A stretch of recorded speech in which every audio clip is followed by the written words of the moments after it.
expecting you. To her, Kate. To her widow. 100 marks. My Kate does put her down. That's my office. Spoke like an officer. Hey to thee, lad. Drinks to Hortensio. How likes Gremio these quick-witted folks? Believe me, sir, they butt together well. Head and butt. And a hasty-witted body would say your head and butt were head and horn.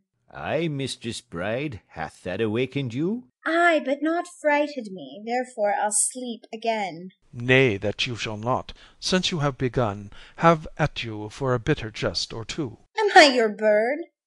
I mean to shift my bush, and then pursue me as you draw your bow. You are welcome, all. Exeunt Bianca, Caterina, and widow. She hath prevented me.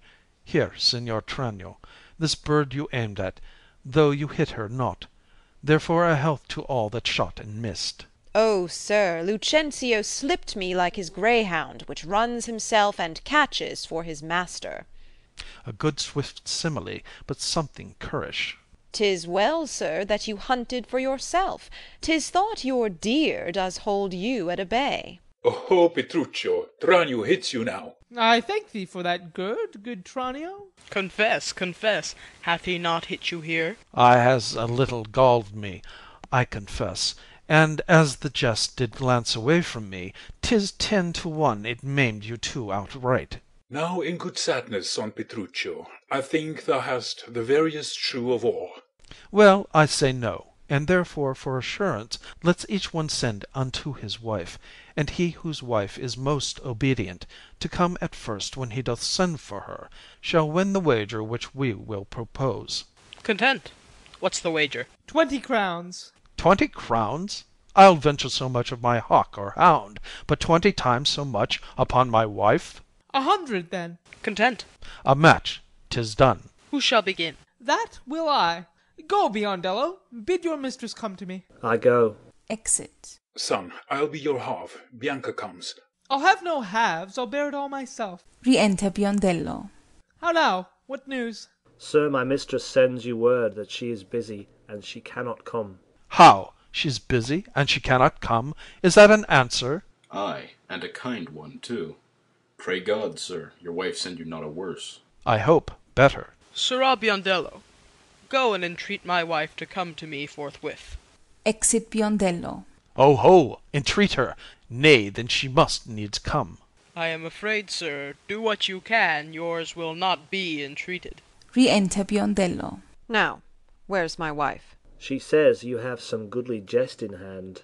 She will not come. She bids you come to her. Worse and worse. She will not come. O vile, intolerable, not to be endured.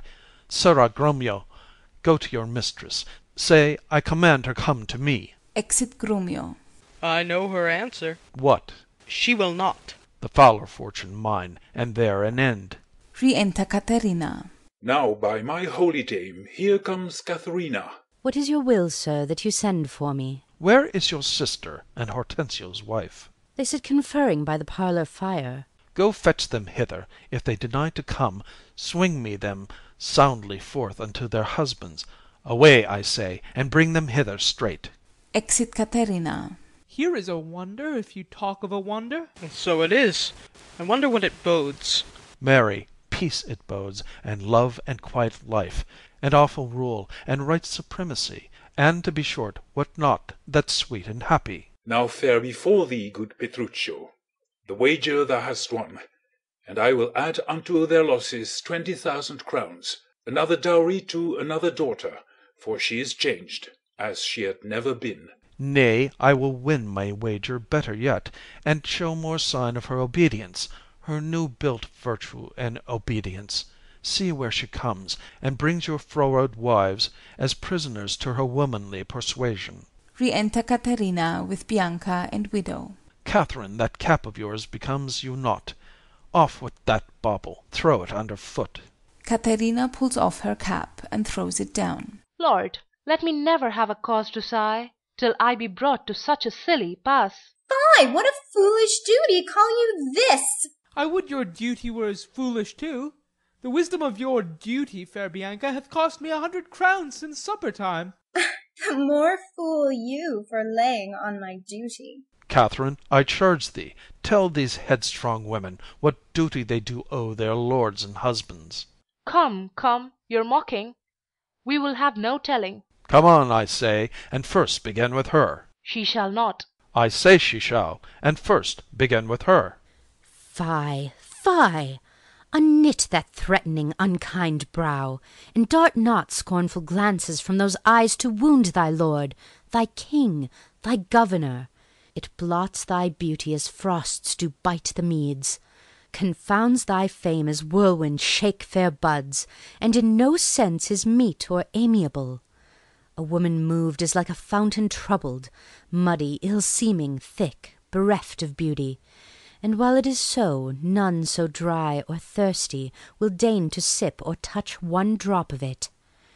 Thy husband is thy lord, thy life, thy keeper, thy head, thy sovereign, one that cares for thee, and for thy maintenance commits his body to painful labour both by sea and land, to watch the night in storms, the day in cold, whilst thou liest warm at home, secure and safe, and craves no other tribute at thy hands but love, fair looks, and true obedience. Too little payment for so great a debt. Such duty as the subject owes the prince, even such a woman oweth to her husband.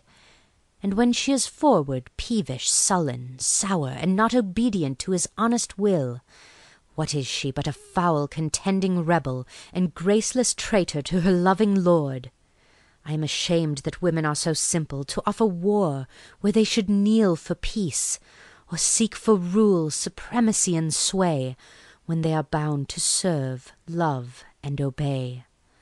Why are our bodies soft and weak and smooth, unapt to toil and trouble in the world, but that our soft conditions and our hearts should well agree with our external parts? Come, come, you froward and unable worms! My mind hath been as big as one of yours, my heart is great, my reason haply more, to bandy word for word and frown for frown. But now I see our lances are but straws, our strength is weak, our weakness past compare, that seeming to be most which we indeed least are. Then veil your stomachs, for it is no boot, and place your hands below your husband's foot, in token of which duty, if he please, my hand is ready, may it do him ease. Why, there's a wench! Come on and kiss me, Kate. Well, go thy ways, old lad, for thou shalt have it. 'Tis a good hearing when children are toward, But a harsh hearing when women are froward. Come, Kate, and we'll to bed. We three are married, but you two are sped. 'Twas I won the wager, though you hit the white, and being a winner, God give you good night. Exeunt Petruchio and Katharina. Now go thy ways. Thou hast tamed a cursed shrew. 'Tis a wonder, by your leave, she will be tamed so. Exeunt. End of Act 5. End of The Taming of the Shrew by William Shakespeare.